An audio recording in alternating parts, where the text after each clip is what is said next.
I don't want to be one of those Star Wars fans that writes off a new movie before it even comes out. There is a way they could maybe spin the Emperor coming back as kind of interesting, as long as they don't backtrack on The Last Jedi's ideas or themes. We should all be able to agree on one thing. Backtracking is bad storytelling.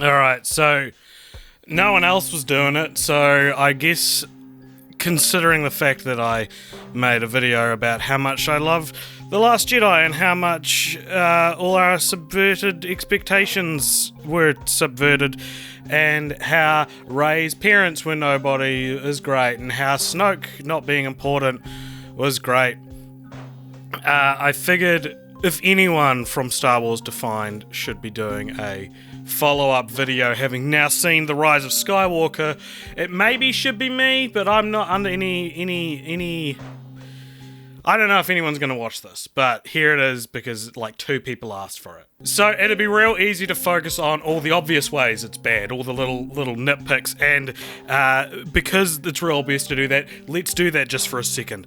Here are some of my favourite why did they do that moments. Finn tells Rey, you know, a third of the way into the movie, I have to tell you something. Then she's like, what did you have to tell me? And he's like, I can't tell you in front of Poe. And then Poe, like 20 minutes later, is like, what did you want to tell Rey? And he's like, I'm not going to tell you. And then they never mention it again. As the YouTube channel with the second highest viewed video on Chekhov's gun in the world, I feel personally attacked by this. Just edit out him saying that he had something important to tell her. I don't care what it was. You know, it was probably, I've been in love with you or something dumb like that. But it's like, whatever. Just edit it out. Edit out the sequences where it keeps getting brought up. Someone in the editing booth for this movie edited those back and forth scenes between the 2 characters, knowing that, or between the 3 characters, knowing that this never comes back. And J.J. Abrams has apparently since said that he's referring to him being force sensitive. That's so dumb. That is so dumb. What do you mean? That barely factors into it. I've seen it once, so don't... If it factors into it heaps and I missed it, then... But it's not important enough of a thing, and it's more importantly, despite how you feel about Finn being force sensitive, it's not clear to the watcher, the viewers, the audience, that was the thing that he felt he had to tell her. It's not made clear that that's the Chekhov's gun that he's firing. I also really didn't like what they did with Hux in this movie. This is the opposite of Snoke, where I didn't realise how much I cared about him until he was killed. Like, you've built up this character for 2.5 movies, and, you know, when you're pitching a Star Wars sequel trilogy, he's not the first character you'd come up with. He kind of has a weird place in the series.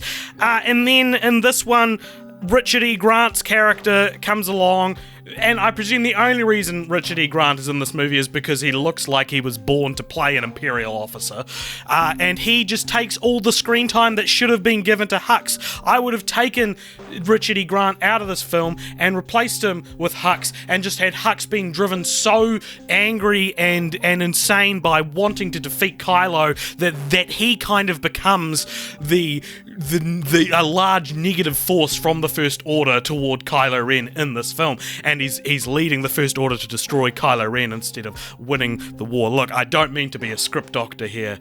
I just don't understand why they did my boy Hux dirty, and why they sacrificed building a character for 2 years into something that could be pretty interesting into...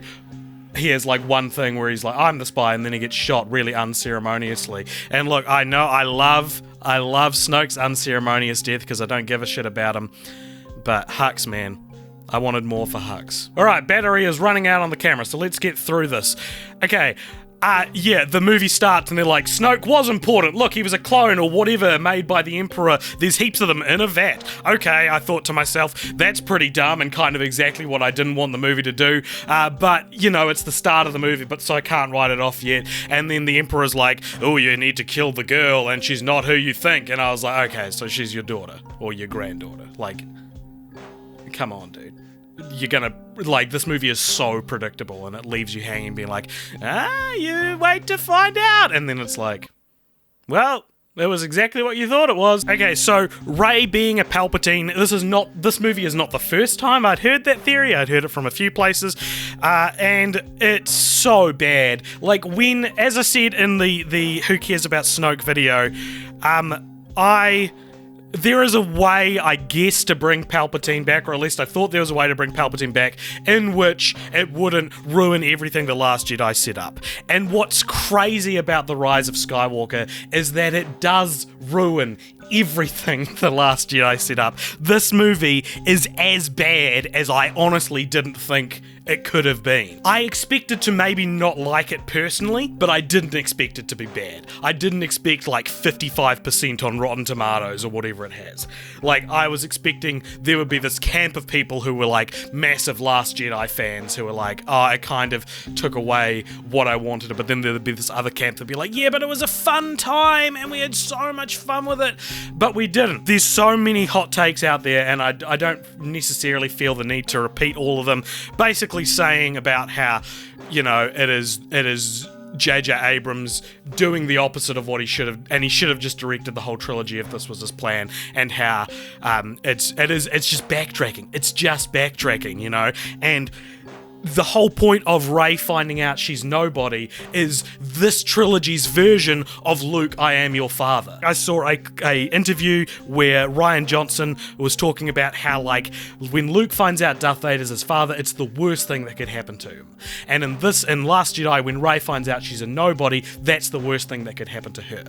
And it turns out she is somebody. She's somebody very important, and Kylo's like, I didn't lie to you, but he fucking did lie to her. If he knew, I guess. But who cares? J.J. Abrams knew. The Last Jedi is about how you don't have to be important to be important, right? You don't have to have a famous bloodline to be important. The Broom Kid is nobody, and he's a new Jedi or whatever. And this movie is like, actually, you have to have important blood, which is such a weird message to put in your film. And like, I don't think J.J. Abrams actually believes this, but I don't think he understands the implications of what he's saying. But what I really wanted to talk about here, and I have seen other people talk about it, but not too much, and I want to kind of address the fact that people criticize this kind of toxic or potentially toxic criticism of films, because this is what happened with The Last Jedi, and how am I any different from those guys who attacked people in The Last Jedi? And look, I'm not harassing anyone, and if anything, as I said, I don't think J.J. Abrams knew what he was doing, or if it even was his fault, or if it was the writer, Chris someone or other, who wrote Batman v Superman, the best movie of the 2010s, who you bring on to write your third. He's probably worse than Colin Trevorrow. Here's the biggest problem, is that the implications of The Rise of Skywalker are so bad. This is not a case of I didn't like the movie. This is a case of I was offended by the movie. This movie is distinctly anti everything that The Last Jedi, and probably, I guess, The Force Awakens kind of stood for. It's anti-feminist, it's homophobic, it's so... It's offensive, and it's just as important to talk about good films and why you loved a film and why you shouldn't harass people. It's just as important to talk about that as it's also important to talk about how damaging this movie potentially is, because these aren't just blockbusters that you can turn your brain off to. These impact people. These change people's lives. And imagine being a little girl,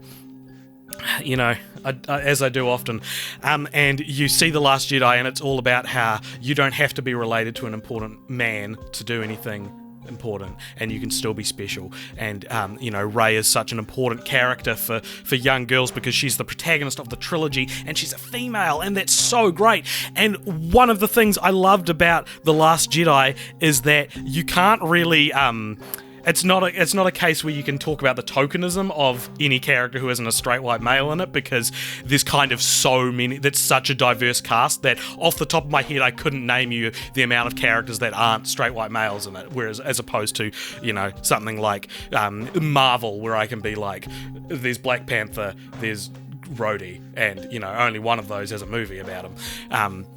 There's Captain Marvel, and she's the only one with the movie, and I guess the Wasp and Black Widow, who like, my point being is that there are so many diverse peoples represented in The Last Jedi that you don't even think about it because it's just overwhelming, and it's I don't know if it was intentional or not, but it's not a case of like tokenism because there's only a handful of white people in it. And in this movie, not only is that kind of gone out the window, but it's so like Rey is just important because she's related to a man, you know, and at the end of the film, they're like, who are you? And she's like, I'm Rey. And they're like, Rey who? And she's like, Rey Skywalker. And she takes ages to say that before, you know, even though we know she's going to say it.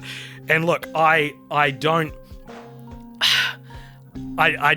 it's so stupid and offensive and bad and it's telling girls that you have to be related to someone important to do something special. And one of the other things on a similar wavelength that I hated about this movie is that Poe and Finn have so much sexual tension in this trilogy that it wouldn't even be out of left field to have them fall in love in this film, and so many people wanted it, and it would have been organic and fine and a tasteful way. You know, I don't really believe in virtue signaling, and if it is a thing, I don't think it's that bad, and if anything, I think it's mostly good a lot of the time. And I'm just so floored that fine, you're too scared to make them gay. Look, maybe it's not the right time. Maybe you are being cowardly, but maybe it's just not something you feel you can do in your movie. Fine. But then they introduce two other female characters in the film, Zori and Jana, and their sole purposes are to be someone hetero for Finn and Poe to flirt with, respectively. And if that wasn't enough, then they include that 1.5 second shot of those two women kissing in the final scenes of the film, which is just so like, oh my god, I thought Endgame had a disingenuous moment of homosexuality being represented, and this is so much worse than that. And on top of that, Rose Tico, the character who, you know, the infamous character from The Last Jedi, Kelly Marie Tran, was bullied off Instagram because of how much toxic fanboys hated her character. And here she is, sidelined in this movie. Sidelined, put in the background so that Dominic Monaghan, Mr. I'm too famous for this role but not famous enough to be a main character, Dominic Monaghan, has probably more lines than her. And it's just disgusting. Like, it's so despicable. Like, I get that maybe she didn't want to be in it as much because of her experience. I don't know what the case was, and maybe we'll find out, but you could have done so much more with her character. You could have done so much more with every aspect of this that is ruining. It is so.